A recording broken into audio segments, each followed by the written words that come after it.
Hello, people of the internet. This is the Philosophy Club, currently unofficial at the Sacramento State University. And this is our first official meeting, I guess, of fall 2022. This is a discussion meeting rather than a professorial presentation, as was the main MO for most of our meetings up to now. So it's more undirected, unscripted, although it's never scripted, and it's going to be on the topic of memes. That's the general topic. I'm sure most of us have ideas of what it is exactly about memes that we want to talk about. I fear that my grasp of memes is not sufficient to conduct this discussion or moderate it competently. But I'm going to real quick go ahead and just completely blindside my coworkers in this club with a question. What is this? This is a meme, right? This came up in Shutterstock when I searched memes, and I have no idea what I'm looking at. Thumbs up. Okay. The person on the top right, William, might be making a white supremacist side. So possible that, bud. But just to start us off, I've got I don't know. I don't know, William. I got some, I don't know, statements I sort of want to run by you. Get your thoughts on. Okay. Okay. So so to be clear, we in the room have not identified what this is. I know what they are. Okay. They are what you might call an artifact of a early meme time, in which you would take such images, and post them, and like when you created the memes, you would cut them out and put them on whatever you were trying to.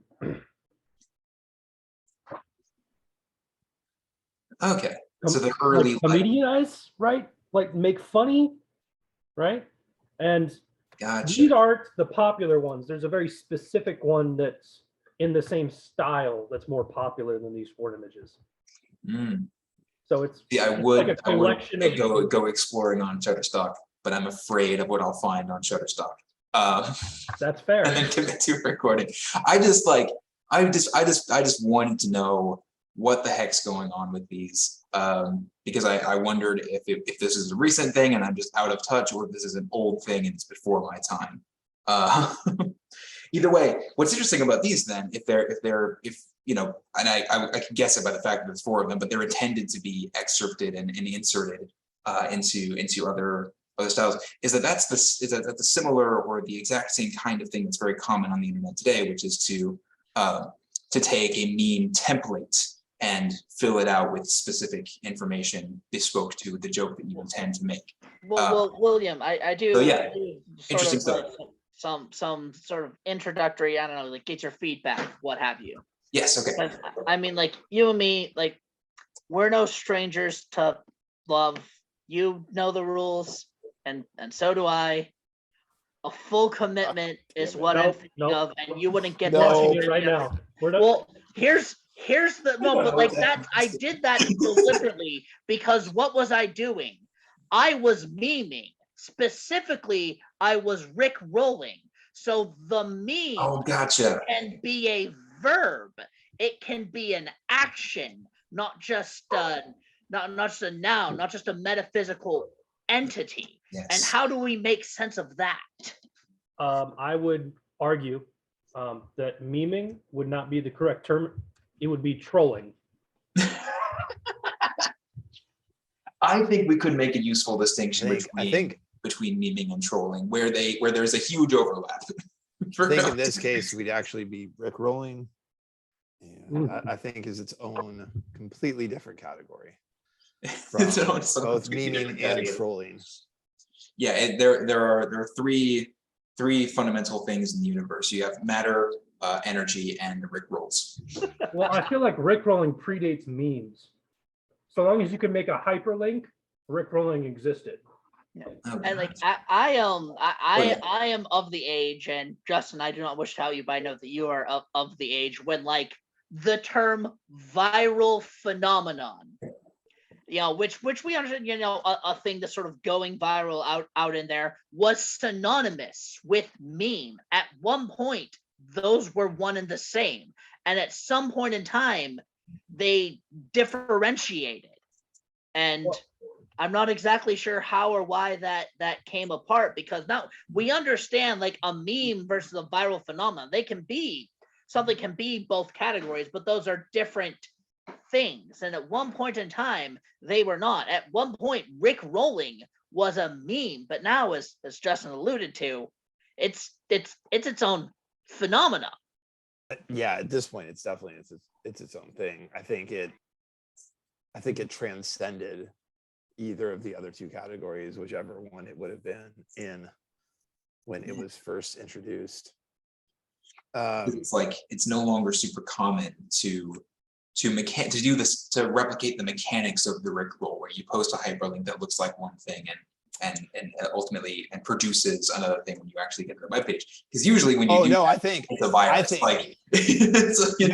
You're absolutely right. Like I think the original version of the meme has transformed into very different versions of it, like where it has nothing to do with you clicking on the link and then like coming up on the video itself. But I mean, What I mean, do that. it's the same purpose though, right? Right. Oh, completely to the same punchline. purpose. It's Right? it's always a switch out, right? Like it's always a switch out, but it doesn't have to always be just like a hyperlink that gets you to That's that true. switch out. I've seen people rickrolled at like sporting events on the Jumbotron. Like that happens. Like, oh hey, marry me, so and so, and then like the dude gets down on one knee, and then like the Rick Astley song starts, and you're just like, yo, that is so incredibly messed up. I cannot believe that this woman is even kind of still with you. That sounds like an incredibly efficient way to become single. I mean, I would think so too. I wouldn't say it's efficient, because you have to do all the setup to get to the point where they terribly good going to point. propose. No. Very Efficient is the wrong word. Efficient is the wrong word. Epic is the better word. If you want to go down in history as the biggest asshole to ever break up with somebody, that's the way that you would do it. You're right. Efficiency is not the word, but I was thinking sort of like the success rate on that is that's got to be a pretty high success rate for becoming single. That's I would agree. Yeah, guaranteed. Flawless victory. So or your money back. If I could just like pose a question about memes, right? Okay. So if they're a form of art, right? And art wrong. Wow. like you gotta think about it. What is art, right? It's just like, right? But essentially it's completely subjective. The purpose of a meme is like for comedy, right? Frequently it's either for comedy, for mocking, it's a lot like a political cartoon or satire, right? Yeah, the caution that I would give, like the qualifier or the caution, maybe the pushback that I would give to that is that there are at least cases in which the a meme is like reuptaken by a white supremacist movement. This is the thing that happened to Pepe. That I again before my time, but I'm familiar with the case. Like the Pepe meme got appropriated into what essentially might have been internet white supremacist literature, and it's still like housing a joke, kinda, but it's the purpose is very different at that point. I would almost kind of like, I mean, I'm not the first person to make a sort of like memes comparing them to like data poetry or art or whatever it's having, but I would almost call like the meme is a piece of satire that does not have a target, because part of what it's satirizing is the sort of notion that you have to have these kind of formal, explicit reasons for posting in the first place. Okay, what was the question though? Sorry, I kind of it's more like, so if art purpose is to, find beauty, right? Like a platonic form of beauty, right? To attain something like that. What is a meme's purpose? Okay. Why I think do Dana was we kind of touching meme on then? this, like memes, or at least in some formats, might be satirizing just exactly that idea and this is the data is on connection, satirizing the idea that there is a platonic form of beauty, or that things are purposeful in the first place. It's sort of a there's a nihilistic element to at least some such posting, or not a nihilist, but like a pessimistic nihilistic element to it. At least there can be. It's hard to generalize about Like, these things, but like almost sort yeah. of like nihilistic, but not serious about it. I don't want to Passively quite say. nihilistic. I don't want to say like humorously nihilistic, but like close. Mm. So one thing that I want to like put out there, even though I'm sure like the pushback will be that on the pushback will probably take the form of this is irrelevant, but like the original formulation, or the original proposal for literally the term meme was from, as I understand it, Richard Dawkins in The God Delusion, where he was coining a term for to describe a phenomenon that he had observed and that existed.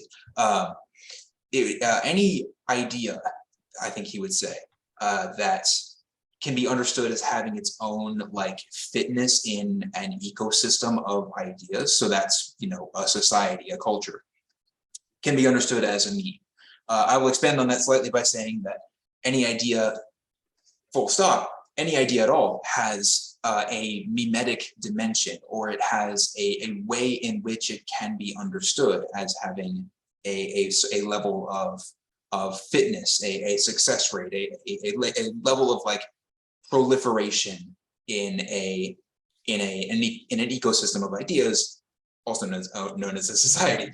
So a word is a meme. So too might be a name, or a phenomenon like rickrolling, or a phenomenon like genuine, proposals of marriage. This is like a cultural norm, is how we think of it, but it's also a meme. It's a thing that has a social fitness, or a fitness in the sense that it gets passed around and replicated. I think you're right in sort of noting that the origin of the term can help us sort of come to understand what exactly the meme is, and sort of the internet sense. And I think like the replicatability is the key factor. Like you have to be doing something that either is replicated or replicatable, because the sort of like, what's the difference between someone memeing and someone just being a weirdo? As someone who is frequently both, it would stand to reason that the only delineating factor there is whether or not other people understand the meme you're referencing. So the proliferation, the replicatability of it seems to be the key factor. Justin, you are pulling a skeptical look upon your face. I mean, first of all, I think that an element that has been missed so far in this conversation on what is a meme is, I think for the vast majority of them, they are meant to entertain in some way, in a way that art is supposed to inspire or entertain, or some other means of captivating your imagination. I think that memes are in some form meant to entertain. I really do think that that's an essential part of them. Now, whether or not we're in on the joke is up to the relationship that we have with the subject matter of the meme. If it is super relatable, more people will get it and laugh. If it's not that relatable, maybe it only appeals to like a very, very small subsection of life on this planet. But to that very small subsection of life on this planet, I bet they laugh their asses off at it. That kind of the point of a meme is that maybe it's supposed to be for an in group as opposed to all of society. And I think maybe that might be a big part of it, but I don't want to go so far as to say it's an essential part. That an that emergent phenomenon is that it's that they get used to signal and promote in-group identity. for sure. Yeah. I would So say like, I would say in, it like, Discord servers about does it cryptocurrency, you'll see a lot of memes. right. It's a descriptive analysis, not a normative one, right? Like I don't know that it has to be this way or that it even should be this way, but it certainly seems to be this way, right? Like yeah, totally. At least very often, yeah. The And the kind of thing- like cultural situatedness of them is a salient feature there, right? It's the well, I think the medium that they're shared upon, social media, like the vast majority of memes at this point in time are shared through social media. Although I know for a fact that like boomers still print them out and put them on like business windows and like in frames inside of their business as though we don't have the internet on our phones and can't see them before we got into the store. Anyways, the vast majority of memes exist on the internet. So I think the way that they're being used is going to be very affected by the way that people use the internet, right? So the way that we've seen social media become, not just the way that some people mostly interact with the internet, but the way that like the vast majority of people interact with the internet is through social media now. It's crazy to think about the power that the memes have because of the way that they are passed around in groups, whether that's an in group of 20 or an in group of 20 million or 250 million, who knows?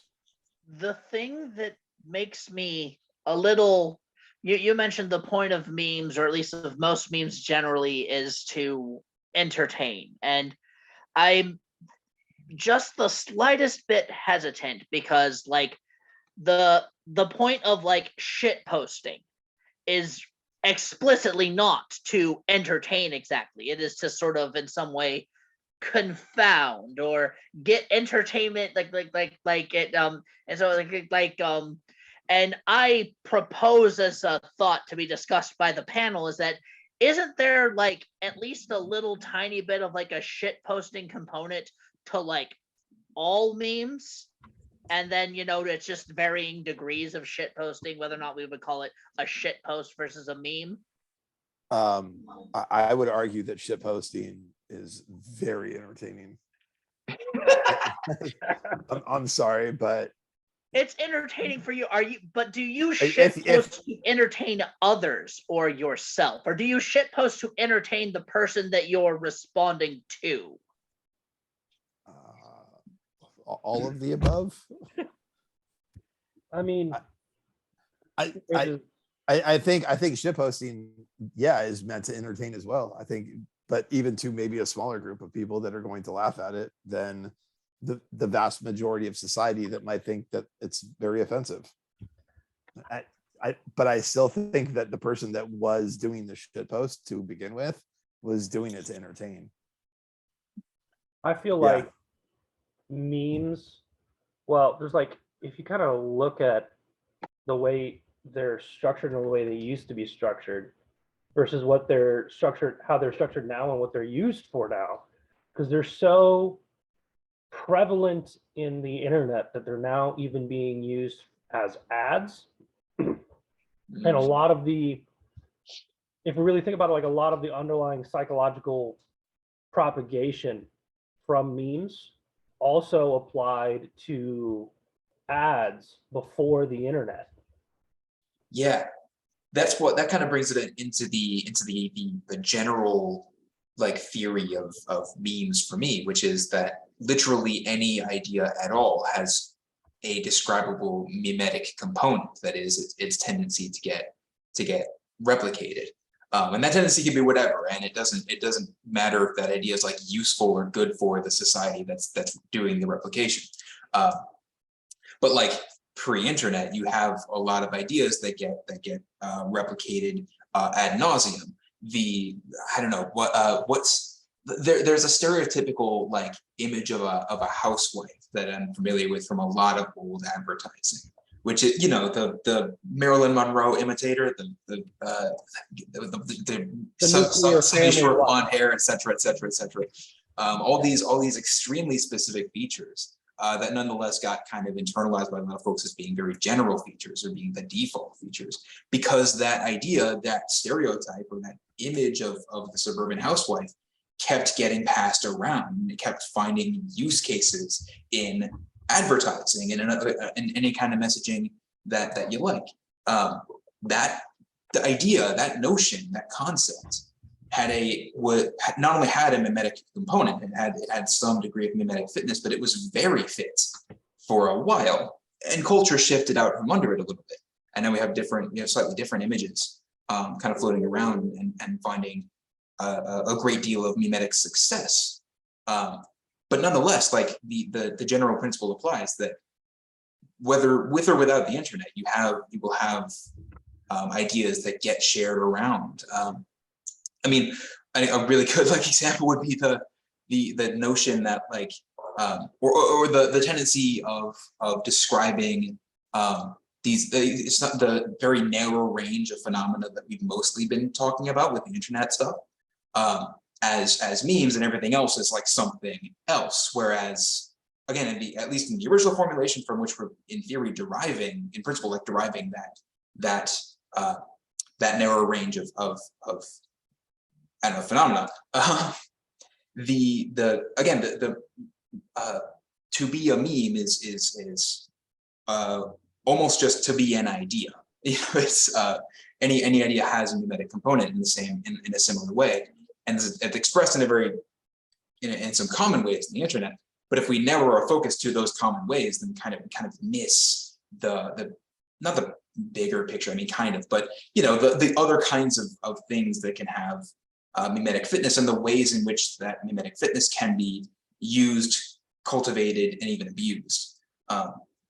So a really common, I don't know, it's I would say that it's a meme at this moment, like and not just a meme, but like a mimetically very successful idea to characterize or to like kind of conflate the ideas ingrained in socialism and communism.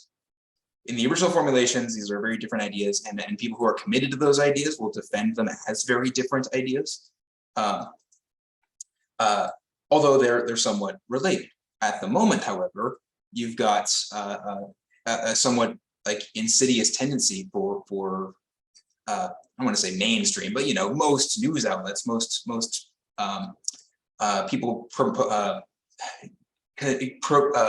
producing content for large-scale public consumption, kind of using those ideas interchangeably.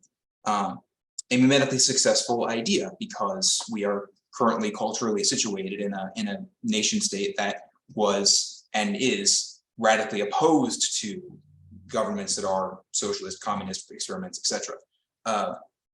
So yeah, I give this as like as something of a, I don't know, my terrible version of a public service announcement, to say that it's important to have some idea about the dynamics by which ideas are mimetically successful or unsuccessful, as like if they're removed from the cultural context in which they're successful, in the same way as you might remove an animal from its natural habitat and find that it can't adapt. You know what I mean? Because that gives you a broader spectrum of ideas about how these things can be used and abused, politically speaking. I think this is. I think that's a sort of a good point sort of veer, like not to say, you know, our conversations have to be sort of particularly narrow, what have you, but like this, in helping to try to refine what it is that is a meme, I gotta say, socialism and communism are conflated to be the same thing in the American psyche is not a meme. It's a common idea, but like that has no meme potential. There'll be no know your meme page about it. No one will make shit posts about. Well, maybe people make shit posts about it. I'm gonna now go out and make a meme about it just because you said it's not a meme. You know what? Fair enough, Chase. Yes, Justin. But will that meme So- get like shared around? Will it be successful?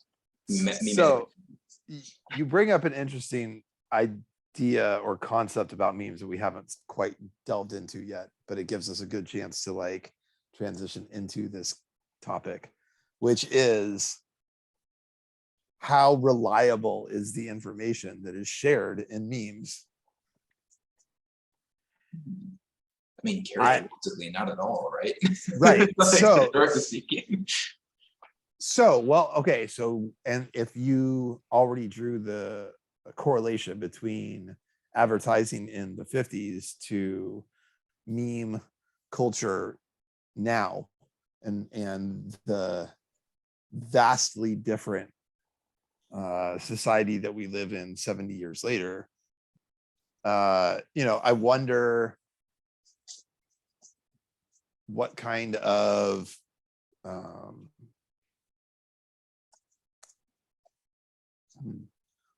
like commonalities, differences, what are you seeing between where it started from and how we got to where we're at right now?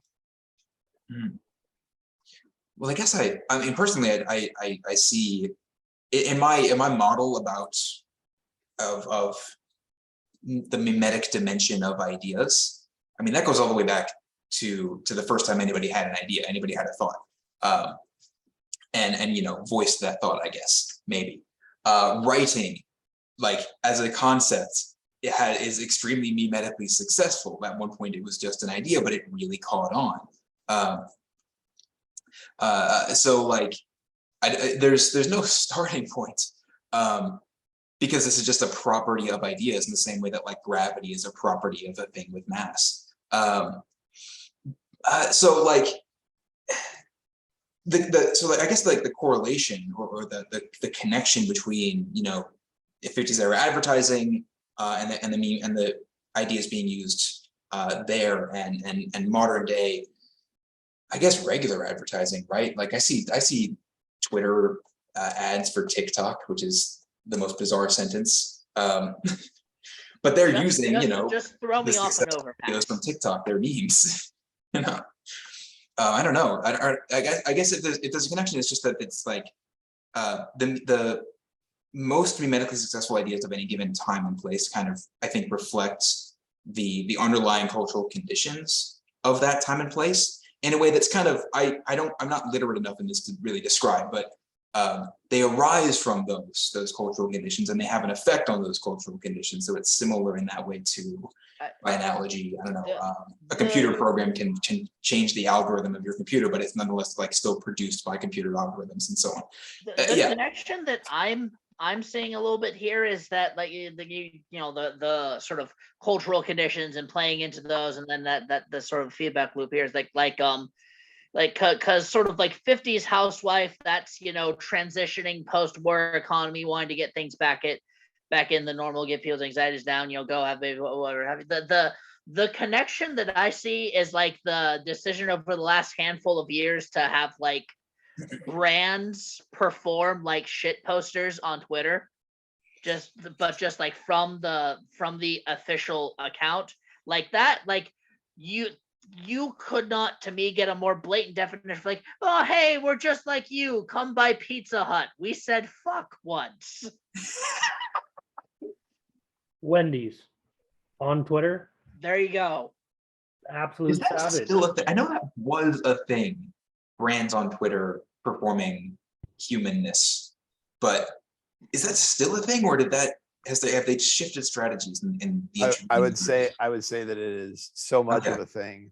It is so much of a thing that it became like a week-long trending story on Twitter when the White House account started shit posting a couple weeks ago. Oh, that's and it became well known that the person that took over the White House social media like account job was the same person that had been running the New Jersey.gov account on Twitter for like the last 3 or 4 years.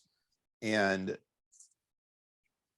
if I'm just filling you in on this story right now, it is worth looking up that account to go back and see what this woman was doing before she got hired to work at the White House, because that account is gold on Twitter. Like it is hilarious. We're doing free advertising for New Jersey right now. I am doing free advertising for the person who ran the New Jersey.gov account from like 2017 or 18 until about 7 or 8 months ago. And now she runs the whitehouse.gov account. And I would say that was a pretty nice upgrade for both of them. And I mean, like the thing is like we know it exists and we mock it, and it's a whole thing. Like it operates in this weird space where like sometimes it's sort of like corporations during Pride Month, where we'll all make jokes about how corporations during Pride Month have gotten all rainbowy and like we don't buy it, but then other times we'll like if they're really good at it, we'll buy in. Like little personal story. I'm a pro wrestling fan, and there's a Japanese pro wrestler, Konosuke Takeshita. I butchered the hell out of that name. But when he came over here and did some work, he absolutely loved Cinnabon. And the Cinnabon Twitter account in turn loved him. And they had these like delightful back and forth. And you know what? It endears me to the wrestler, because it's like, yeah, I can see how someone coming in and like trying like it's fantastic. And it endears me to the brand because like I love wrestling and there's like this fun story, which is the fucking point from both of them. Gotcha.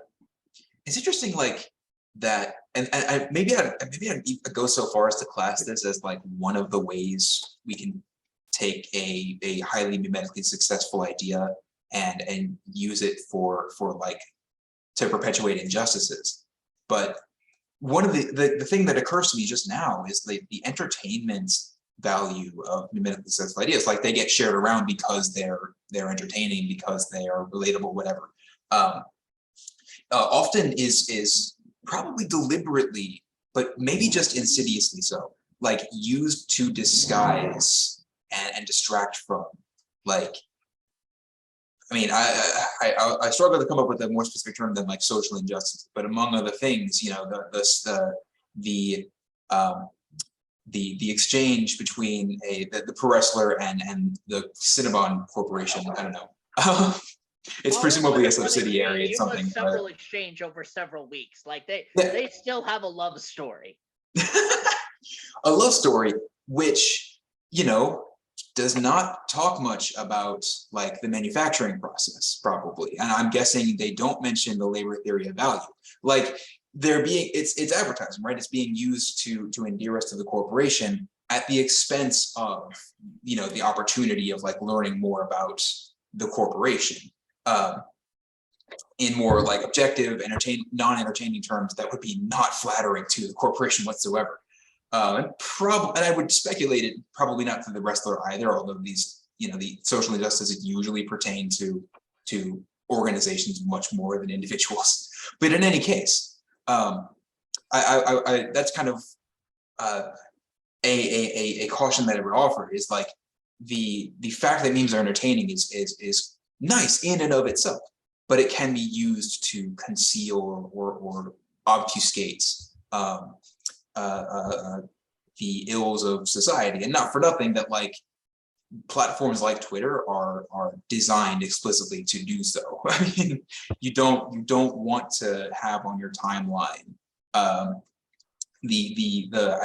speculatively, I don't want to defame anybody, but you know, the upcoming Cinnabon expose about how they source their ingredients so unethically. I was going to say, it's like with corporations now acting like regular old shit posters on Twitter and getting popular that way, like corporations can now get milkshake ducked, and that is just I hate about every word of that phrase. Yeah, I didn't recognize it. I'll be honest. That's a okay.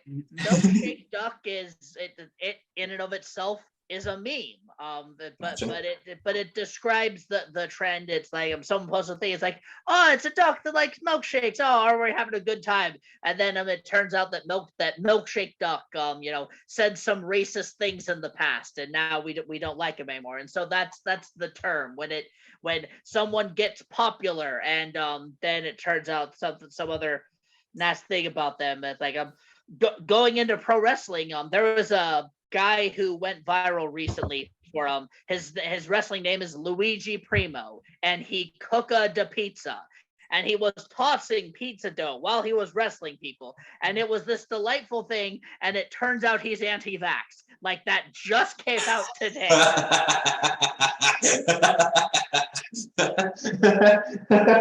Sorry, that was so left field.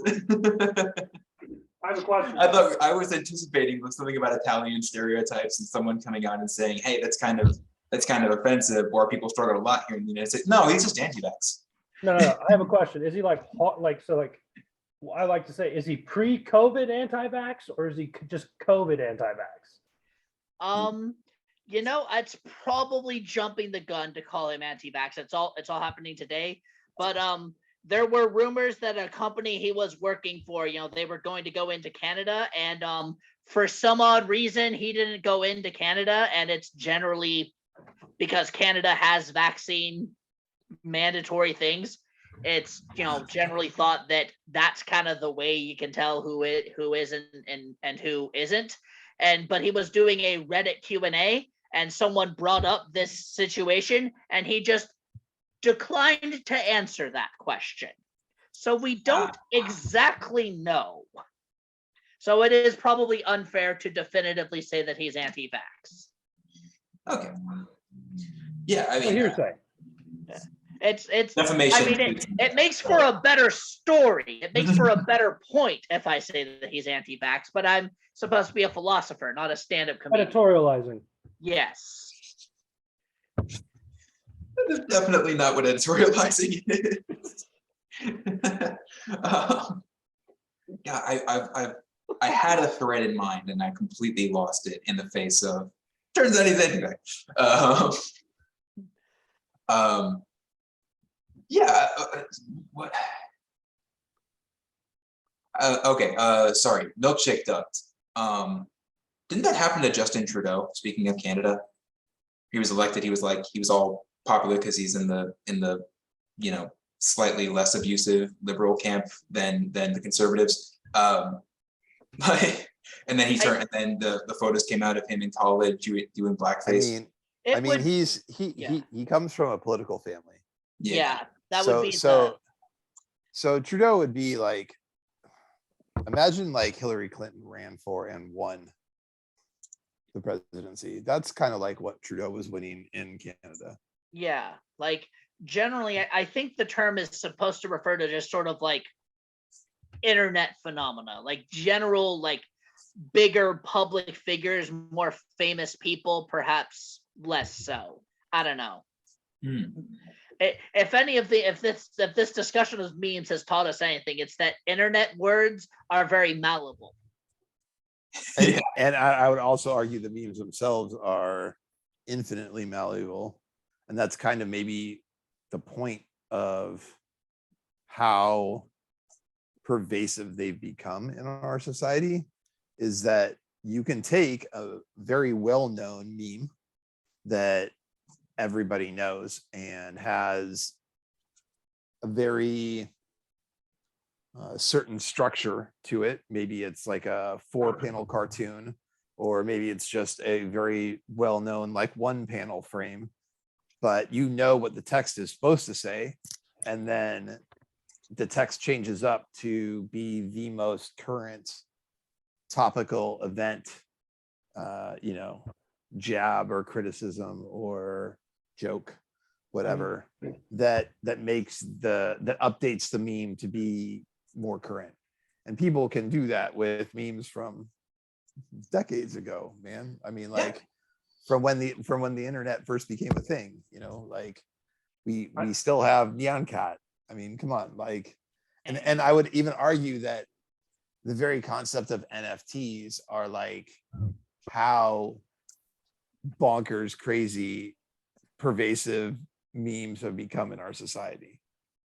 This is the wrong context for me to talk about NFTs. I do know a little bit about them, to the extent that I've broken off a friendship as a result of that person having NFTs. But tying in like someone paid like some like $250,000 for Charlie Bit My Finger. I find NFTs when I think about them, I compare them a lot because it's essentially just a really big speculative market, right? So yeah, it's a distributed bigger fool scam. Yeah, no, it's like that. But also, if you look at it like historically, the best historical context I can think of is tulip bulbs in the Netherlands. Yeah, that's quite close, I would say.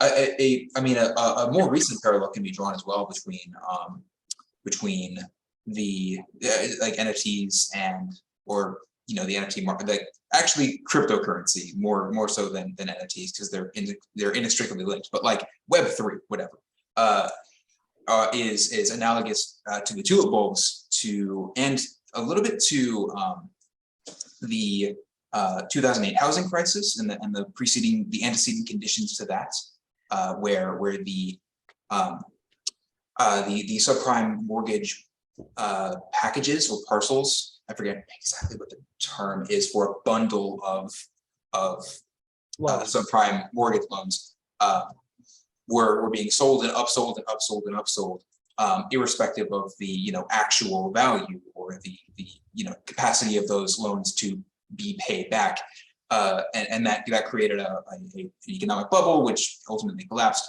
NFTs, same thing, or Web3, same thing. Comic books assets are being upsold and upsold and upsold, and have no use value to anybody, so nobody would buy it as a purchase. It's always an investment, and it's always going to get upsold. And at some point, and I think this happened recently, but I'm kind of out of touch with it, the market fully collapsed. All the assets lost their speculative value, which was always a fiction in the first place. So the tulips, the housing market, to an extent, maybe auto loans are going this direction as well. Like bubbles are relatively common in capital markets.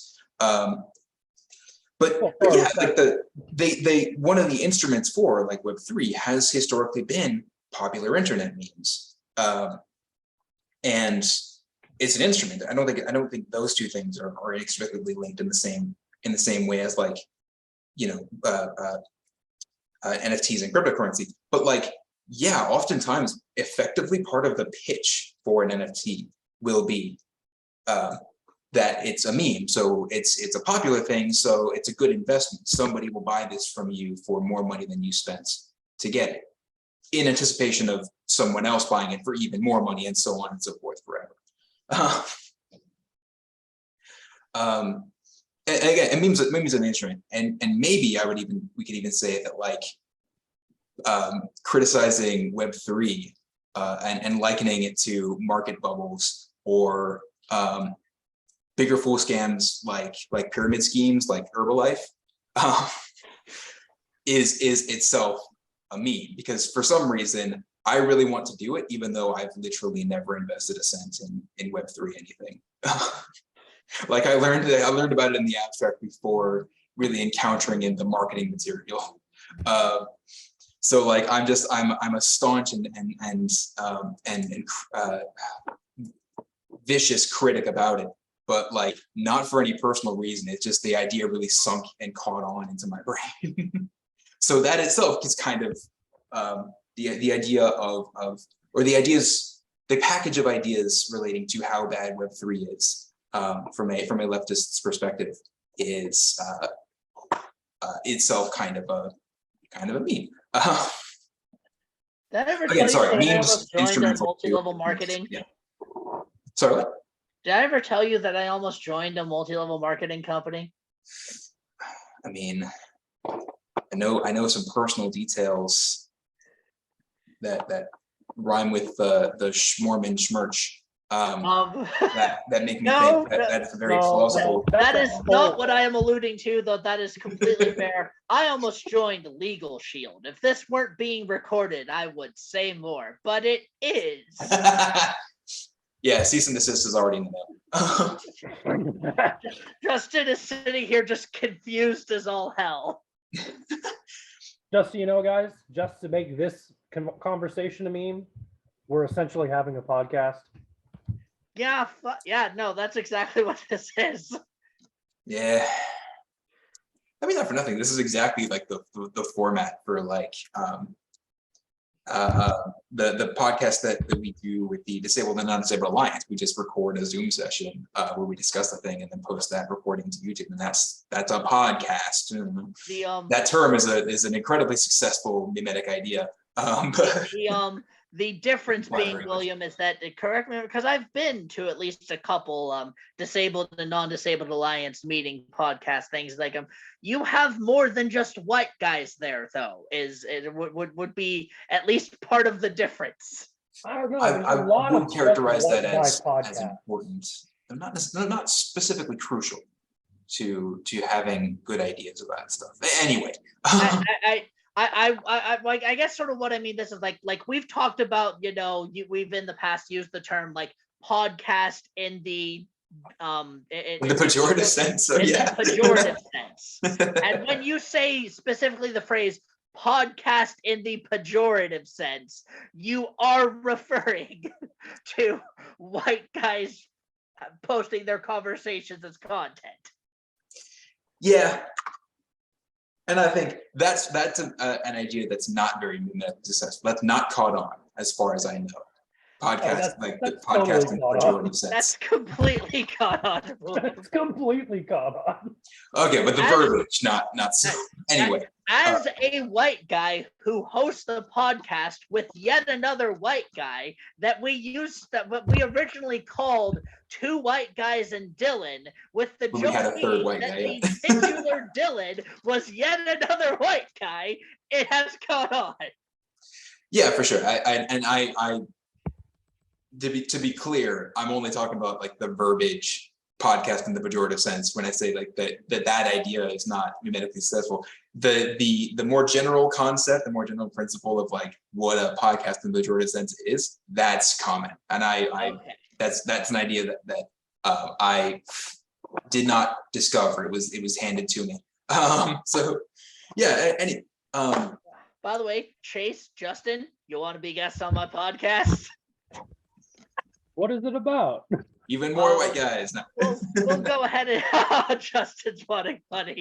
Yeah, we don't make any money from the podcast yet, Justin. So you're gonna have to take an IOU. But to plug very briefly, but very instantly, it is called Shock and Autism. It's kind of a variety. It's kind of a comedy variety slice of life podcast. Me and my buddy are both on the spectrum, and it's us looking at art, the world, occasionally sports, whatever happens to cross our mind.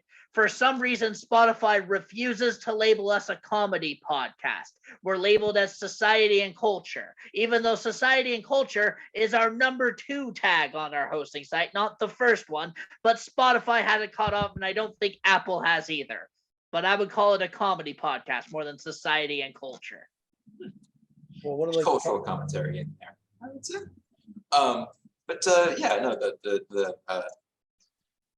Okay. In what way? We could probably talk more about that after we drop off. Yeah. In what way? So in general, do podcasts use memes as instruments? Because it's kind of a different thing with podcasts, right? Where the crucial element of them is that they're audio, not necessarily audio only, but audio mainly. So like they have to use memes differently, or different mimetically successful ideas. you wind up talking about memes. One of our earlier episodes was about memes and how they would relate to the autism spectrum, and the replication, the repetitive niche interest, that sort of thing. We've done sort of year in reviews, and if there's a really big meme that year, you talk about how big that meme was this year. Like if we were podcasting in the mid to late 90s, we'd have talked about the fucking Macarena. I forgot about the I see that look. You vividly remember the Macarena, don't you? Or like mock the Reina, because you mock it anyway. I was thinking as also of you can do better, William. You can do better than that joke. I don't know if I can. I'm not very funny. I was thinking as well of like medically successful ideas from before the term podcast was a thing, where you would have like radio shows, which, because each and every one found it like successful for the purposes of comedy, would have sound effects in there somewhere, and there would be similar sound effects almost across the board, maybe even like stock sound effects that everybody was buying exact duplicates of, with like, I don't know, the air horn or the okay, one thing I'm thinking is the sound that sounds to me like a clown nose, the truck horn, double honk. I don't know, but like I was thinking about like those sound effects as memes, or the sound effects of having a memetically successful elements to them. And I don't know, other like subtle features, I guess, like having an introduction is technically an idea that has, it is an idea that has a memetic component, because you don't strictly need it, but you do want it. Like, it's a good idea, it's a good strategy. If your introduction has some sort of catchphrase or standard opening to it, that would also be sort of add to the iconography of the show, or if your outro had a catchphrase and hashtag that you promoted extensively or what have you, hypothetically. Friendship. Yeah, that's the one. Are we ready to wrap this up, boys?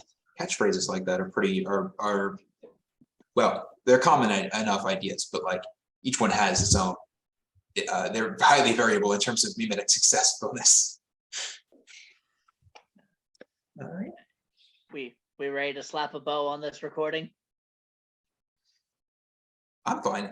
Any closing thoughts on memes? It sort of feels like we never quite definitively came to a consensus on how to philosophically define the meme, but that's okay. Don't know why it's okay. I'm just going to tell myself that it is. Well, we've done without it for years. I would philosophically define a meme as a component that has a specific goal targeted to a specific audience that is easily changeable to be prolific. So like when I really think of a meme, I think of like that stupid Pikachu face. That's like a surprise Pikachu, right? Because the meme is just the surprise Pikachu. And then any group, I've seen hundreds of groups just throw like 3 words up there. Or like, when I think blah, blah, blah, and I find out it's not. Surprise Pikachu face, right? So like the Pikachu face is the meme, right? And it's trying to convey an era of like, I'm shocked at something that I shouldn't be shocked by, right? Well, we'll tie it into a previous thing. Like when I find out that socialism and communism are not the same thing. Shocked Pikachu face. Shocked Pikachu face, right? There you go. Right? I haven't drawn a Pikachu in so long. I should do that. Yeah. Okay. Here, jumping off of that, I'm going to end on a proposal, with the idea in mind that like my model for memes is that a memetic dimension is a property of every idea in the same way as gravity is a property of matter. But so here's my proposal. The shocked Pikachu face in this instance, but also meme templates or meme components, whatever, is the meme. And we should call the thing that is constructed from that meme with a specific intent toward a specific audience, which is itself like the full construction, not as memetically successful as the shocked Pikachu face on its own. We should call that reconstructed or that transformation of the meme a memeophore. It is using a meme, and it is itself may have some memetically successful component later on, but it itself is not the meme because it has the addition of when you find out that when you find out something that you should have known in the first place or whatever. I'm proposing that it be called a more precisely a memeophore, and then the shocked Pikachu face by itself being the meme that it's using or transforming. I don't imagine that's going to be a very successful proposal. How about an ad meme? It doesn't really have a memetic component to that. It sounds like how you're trying to change like a verb to an adverb. You're trying to change a meme to an ad meme. Ah, interesting. If I was trying to like break down the grammatic usage of the words, that's what it sounds like to me. So I propose, instead of a memeophore, which sounds like meme and metaphor, that's what it sounded like you were trying to combine to me. Yes, I had at one point a sophisticated derivation for the term memeophore, but I have forgotten. Okay. Because that was so maybe it wasn't combining meme and metaphor, because I think it was using the same like root word as metaphor though. Yeah. Okay, so in my mind, like I was thinking at a grammatic like level, like instead of a metaphor, ad meme is like yeah. Anyways, but calling it something to distinguish it from the thing that gets shared much more broadly, which is the shocked Pikachu face on its own. I think that could be useful.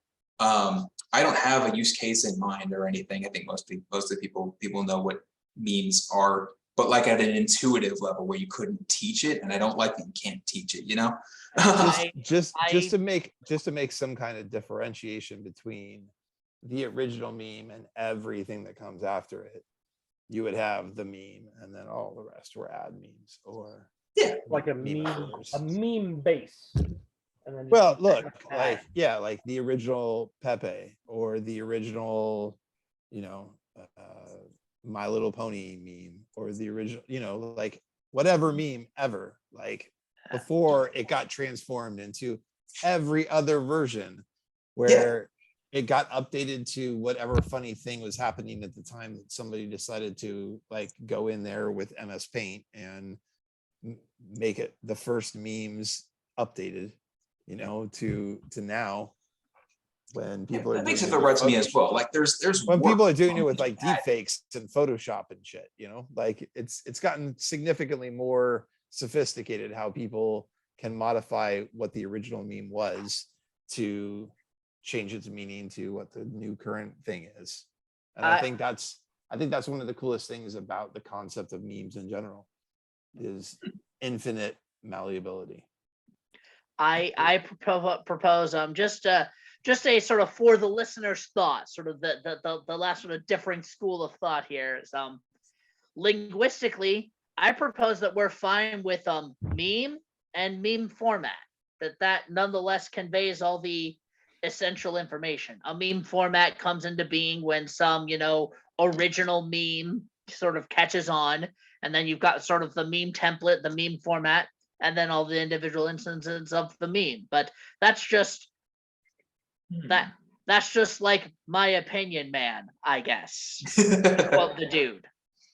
I think we could construct like a pretty sophisticated taxonomy with meme templates being a kind of meme which then get made into ad memes when you fill out the template. Like, I don't know, but yeah, a lot of the essential information, you're right, is of course conveyed, I mean, honestly, just by memes, because again, we process these kinds of things at the sort of intuitive level. We are situated in this culture, and so the mimetic component of ideas it generally tracks with us pretty easily. And insofar as it doesn't, those ideas just aren't memetically very successful. Anyway, okay. I said closing thoughts before, but is there any final thing? I think that was everyone's final thoughts. We're gonna. Okay, cool. Boom. Hi YouTube. Bye YouTube. Yep.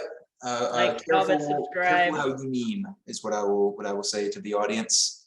I don't know what it means, but you figure it out. I don't know. Smash Anyway, that bye. like button. Smash. Smash that like. Smash that like button. Make this video a meme by sharing it. There you go. All right. Bye, everybody. See you next week, I hope. Bye.